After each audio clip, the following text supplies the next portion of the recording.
असणारा परिणाम होईल का? मी असं म्हणेन की सुप्रीम कोर्टाचा 11 जजेसचा निर्णय येण्या अगोदर राज्याच्या विद्यार्थ्यांवरती काहीही नुकसान नव्हतं किंवा डावलल्या जात नव्हतं. कारण का त्यावेळेस डोमिसाईल हा इश्यू फार मोठा त्यावेळेसचा होता. पण हा निर्णय झाल्यानंतर ज्यावेळेस ज्यावेळेस असणारा संस्थांना विद्यार्थ्यांना ॲडमिशन देण्याचा अधिकार आला त्यावेळेस मग हू पेड दी हायेस्ट अशा रीतीचा फॉर्म्युला निघाला आणि बाहेर ज्यांच्याकडे पैसे होते त्यांनी असणारं ॲडमिशन घेतलं अशी परिस्थिती आहे. पण सर त्या काळात जर आपण बघितलं तर तुम्ही ज्या काळाचा उल्लेख केला त्यावेळेचे जे काही राजकारणी होते पुढे त्यातलेच बरेचसे राजकारणी हे शिक्षण सम्राट झाले.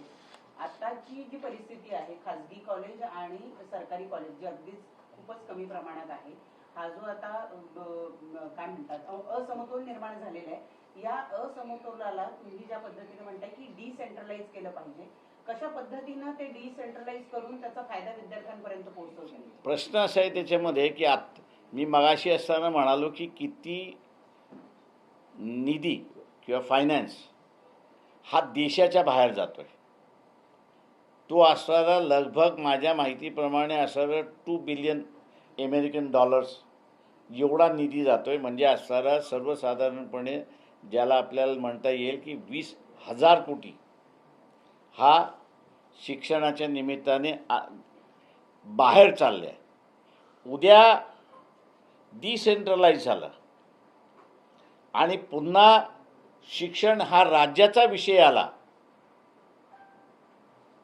तर शासनाच्या हे लक्षात येतं की हा जो विद्यार्थी बाहेर घेऊन पैसे देऊन बाहेर शिकायला चाललेला आहे त्यालाच आपण इन्फ्रास्ट्रक्चर इथे प्रोव्हाइड केलं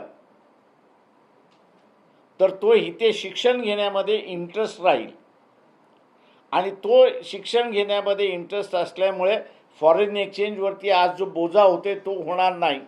पण त्याच्याचबरोबर इथे असणारं राज्यामधलं एम्प्लॉयमेंट वाढू शकतं हे आपण लक्षात घ्या.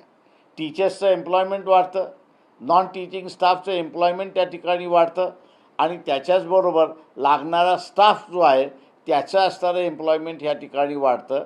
म्हणजे फक्त सेंट्रलाइज एक्झामिनेशन केल्यामुळे एम्प्लॉयमेंट वाढण्याची असणारी जी राज्याला संधी आहे ती संधी गेलेली आहे आणि